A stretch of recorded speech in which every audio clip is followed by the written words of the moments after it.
Alright, y'all, we back plugged in again.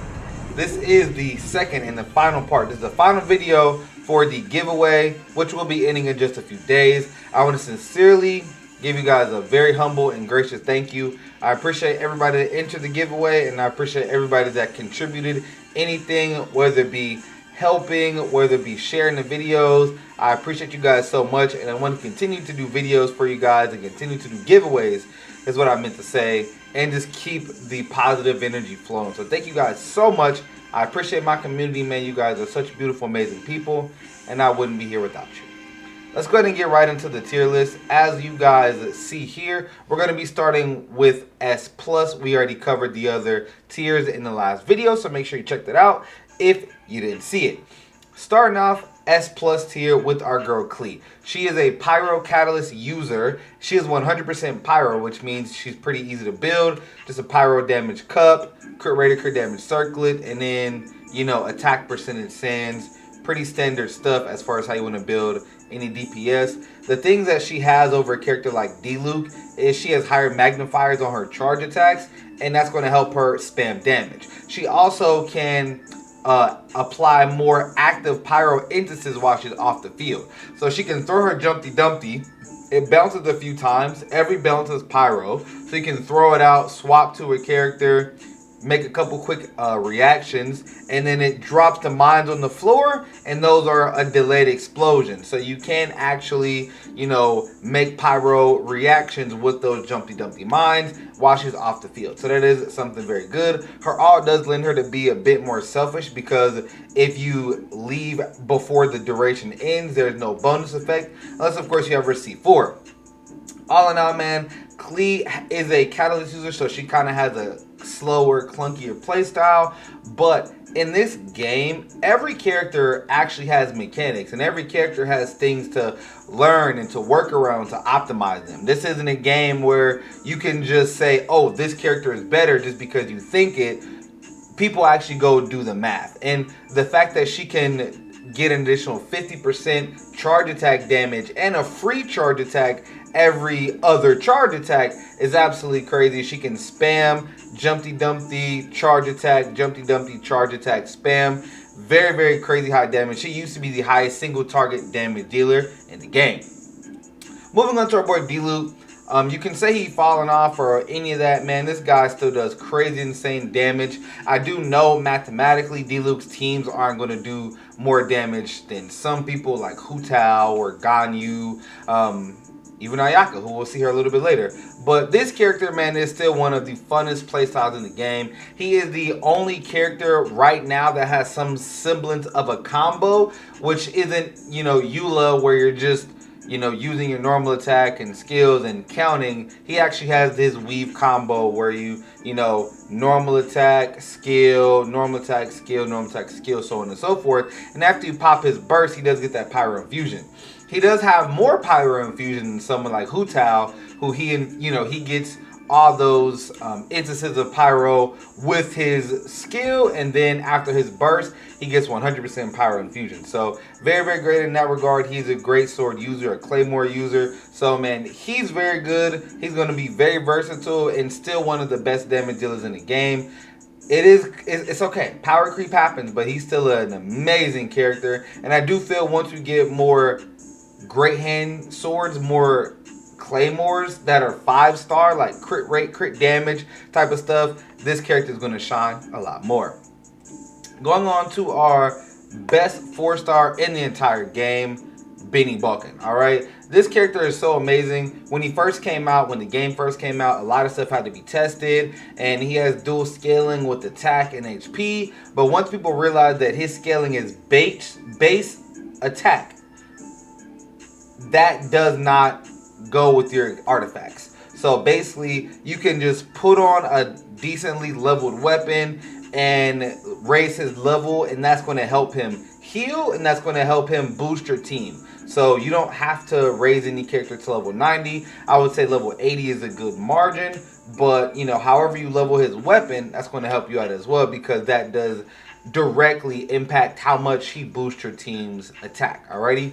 As well, he's one of the highest scaling healers percentage base per second. So he does only heal you to 70%, but his healing per second is extremely high. So keep that in mind. He is one of the most capable healers in the game. He is capable of being ran as a DPS, a main DPS. Him and someone like Xingqiu. He can make vaporization reactions every 3 seconds, depending on his elemental skill cooldown, as well as something like Thunder and Fury. Benny is very good for stuff like Abyss Mages. All in all, man, this is one of the best characters in the game, and he is the best 4-star with some constellations. He can do some incredible things, even out DPS most 5-stars in the game. Moving on to one of my personal favorite characters, Tartalia. He is, without a doubt, one of the most funnest playstyles in the game. I love that, you know, he pops the skill, boom, explosion around him, you can vaporize that. And then after that, you have all these instances where he can just slash. He makes Riptide in several instances, Riptide slash, flash, and you know, he can cause Riptide with his bow and arrow by double procking the Riptide slash when you shoot with the second bow hit. And he adds some crazy utility to your team. Some people don't realize how valuable he is because they think you need constellations, but all you need to do is manage his cooldowns when you're in his elemental skill, and only max out the time when you know you're finishing up an encounter. All in all, man, he's still the only Hydro DPS. He is still the only one at that, so he's the best at that job. And at the end of the day, man, you mix this character with someone like Zhang Ling that can complement him by melting or vaporizing most of his hits, and you have a character that can produce some incredible damage numbers. And Tartalia has some of the funnest teams in Genshin Impact. Zhang Ling is without a doubt the second best 4-star in the game. And some could say she is the best 4-star in the game. You just need, you know, at least her 4th constellation to really like spike her damage. Once she gets that 4th constellation, it gives her 40% extra duration to her ult, which does have an 80 energy cost, but she does make particles for herself. She is one of the best instances of off-field pyro in the game with her burst and her skill. So together, she is the best pyro sub DPS as far as support. She's the best pyro support for damage in the game. Bennett is obviously the best pyro support in general, but she's the best pyro support for damage. And the thing that makes her so great is that her pyro NATO, there are no internal cooldown times on that blade. So every single time it hits you, it's applying pyro aura and it's making those reactions. So she is literally one of the best characters in the game when she's built. And her teams have such crazy high DPS ceiling because she does so much damage when she's off the field. That can allow you to swap to any sort of DPS, or even another sub DPS like Kazuha, Vinci, someone like Childe. Mix a bunch of elements and you can really see some crazy damage numbers. All like I said, the best pyro support for damage in the game. I'm going to go ahead and move on to Eula, who her plays kind of dropped down a little bit because of the workarounds that you need for this character. She does have some of the highest damage instances in the entire game, but there's a lot that you need to mix in with it. There's like this huge time constraint to where you have to already have your support stuff on field, meaning Fischl is locked in with her absolutely, and that alone lowers the team synergy that you can do. All in all, Eula is still one of the best DPS characters in the game for how she works. She's a straight ult burst spam type of character, but even without her ult, she still does really great damage. She doesn't do anything for you when she's off the field, so her only role really is just straight up main DPS, and she is a selfish DPS at that, requiring a lot of on-field time without swapping, and that's her biggest flaw to me. If she didn't have to work up that combo for the 8 seconds or whatever before her ult explodes, then I think she could see her place a lot higher. But now a certain character really put that playstyle into effect, and we'll talk about that character in just a little bit. All in all, man, Eula is one of the best characters. She's the best physical damage dealer in the entire game. There's not a better physical damage dealer. If you want to just set Fischl on the field and just use Eula to just beat people down. All right, moving on to Jean, One of my personal favorite characters. I know I've said that a few times, but Jean is such an amazing character. If there is a debuff in this game, she can cleanse it, alright? And I feel like that's super important. She's not held down by anything really. You can literally build her any way. Physical damage, animo, burst support, straight healer. Like, there are a lot of ways to build this character, and if you pull her early and you need her to cover a few roles and then you get some later characters, you can easily swap her roles depending on what your team needs, whether it be Viridescent Shred, whether it be a physical damage dealer, or someone that can cleanse any debuff in the game. If the debuff can be cleansed, she can heal it. And per second, she's one of the best healers in the game, and she's one of the most versatile. All in all, man, she does not get the respect that she deserves. She's one of the, standard 5 stars, so she hasn't been featured at all.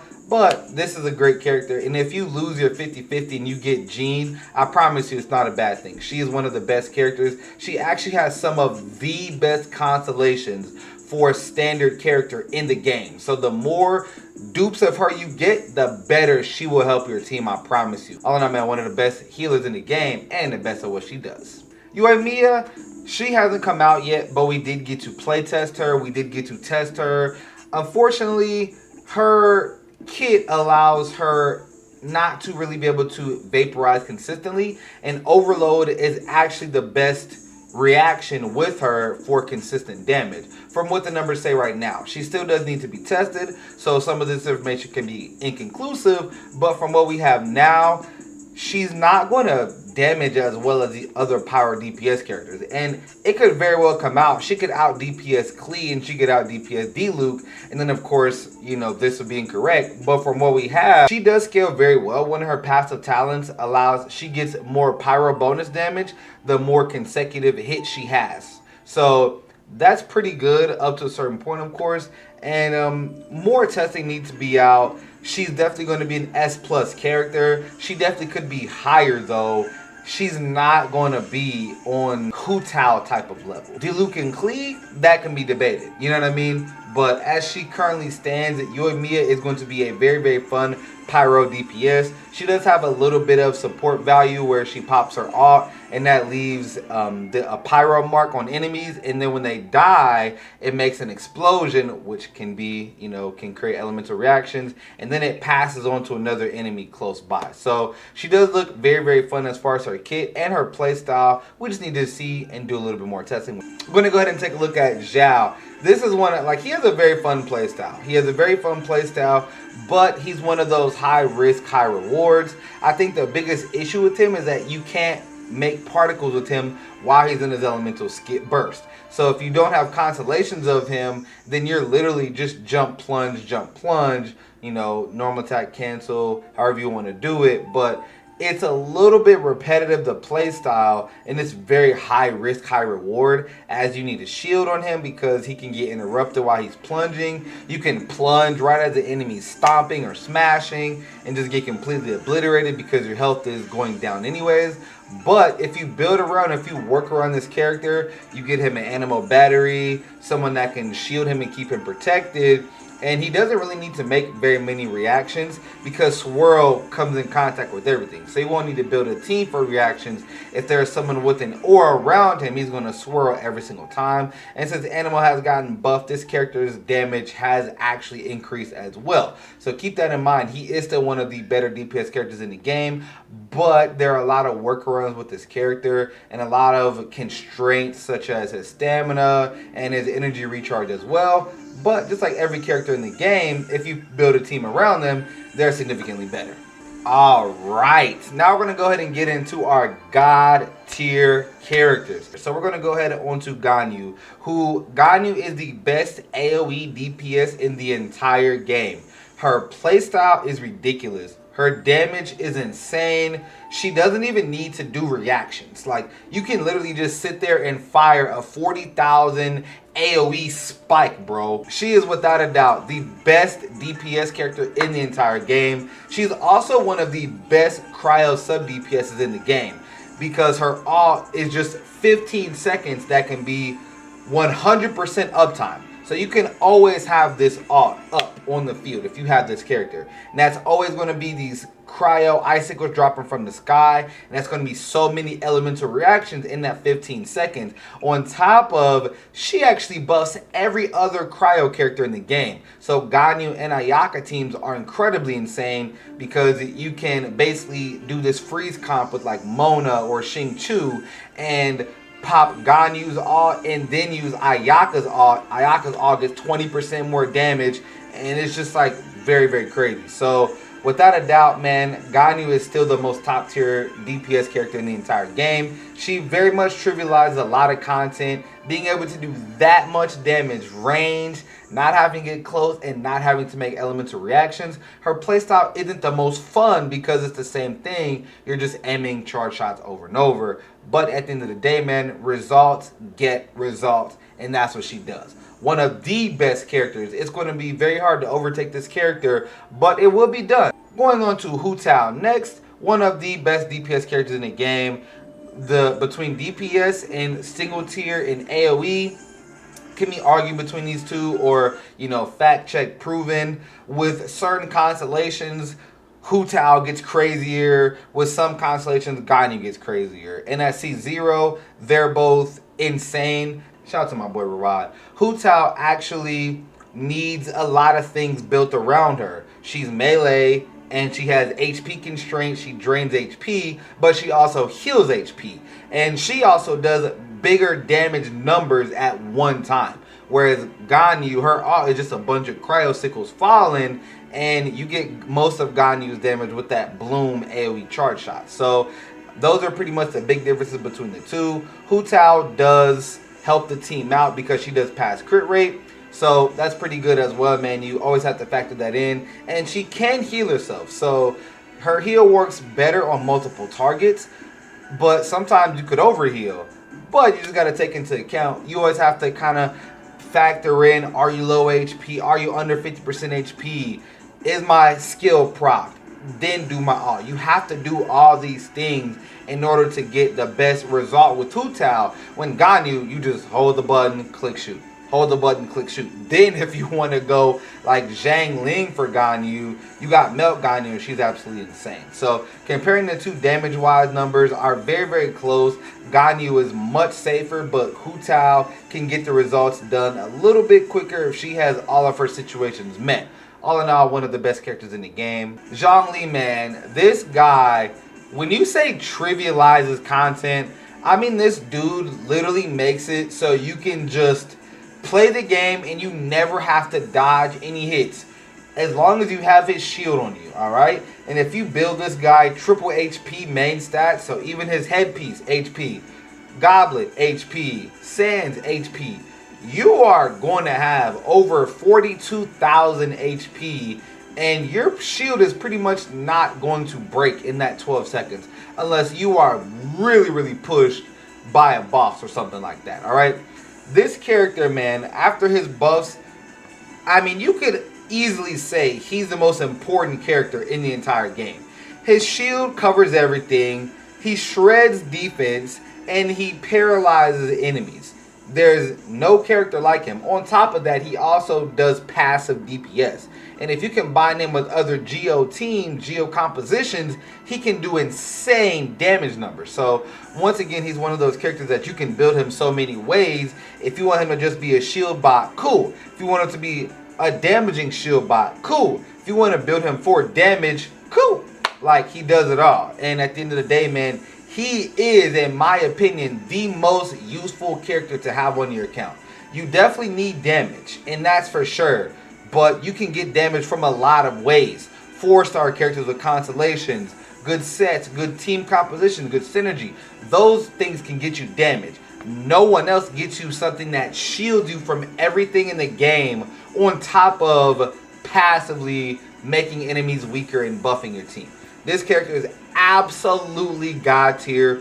Once again, you can easily say that Zhang Ling is the best character in the game for the reason that he truly trivializes content and makes everything in the game that much easier.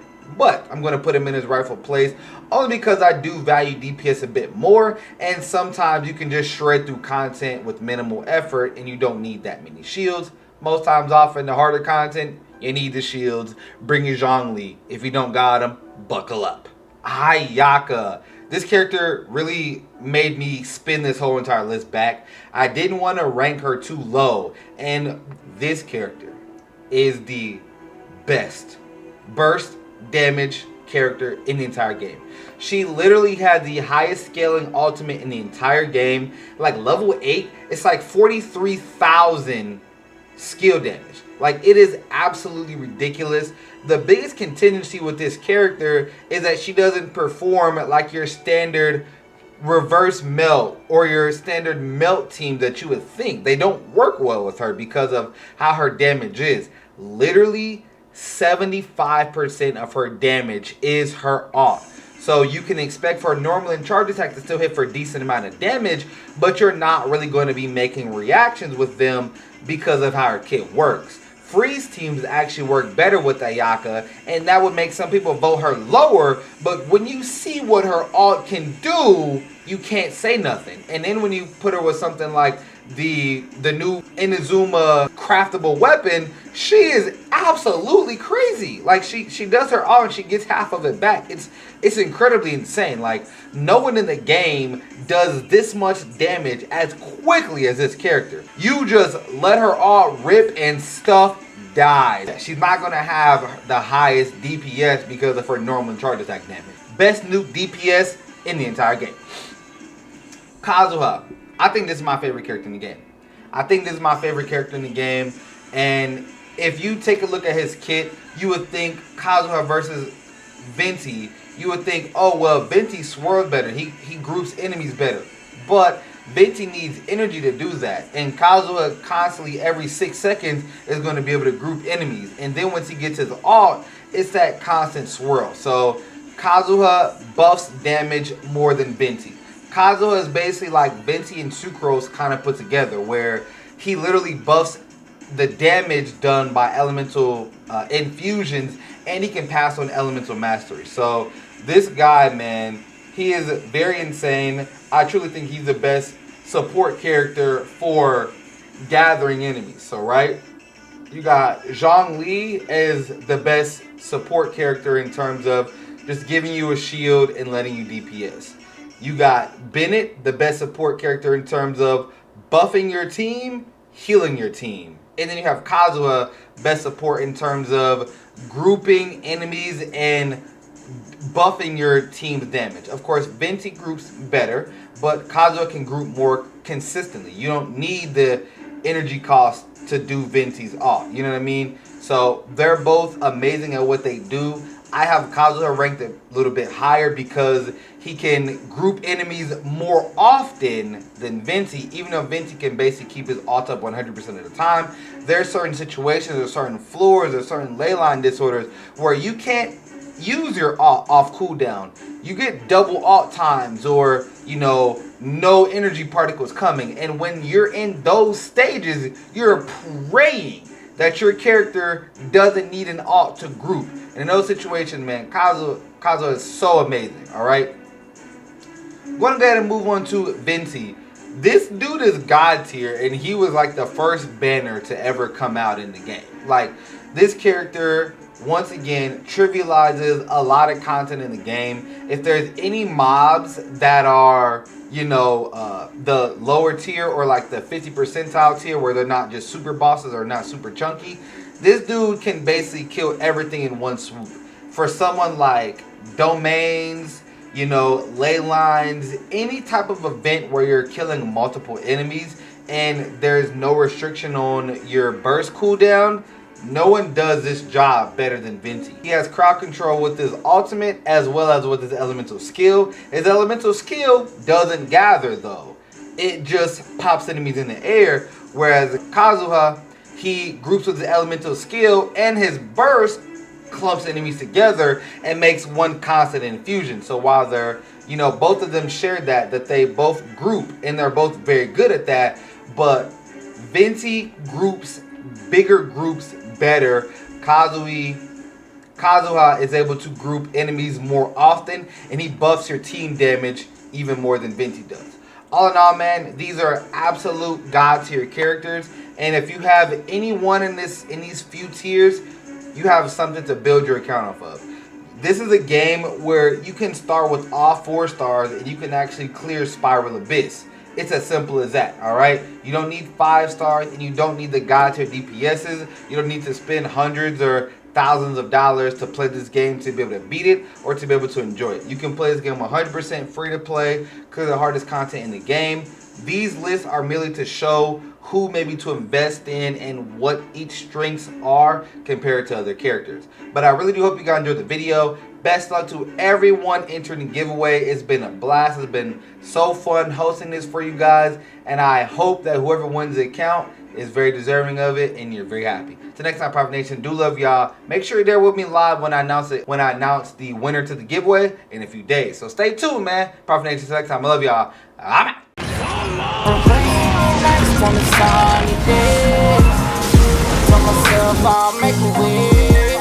All them people done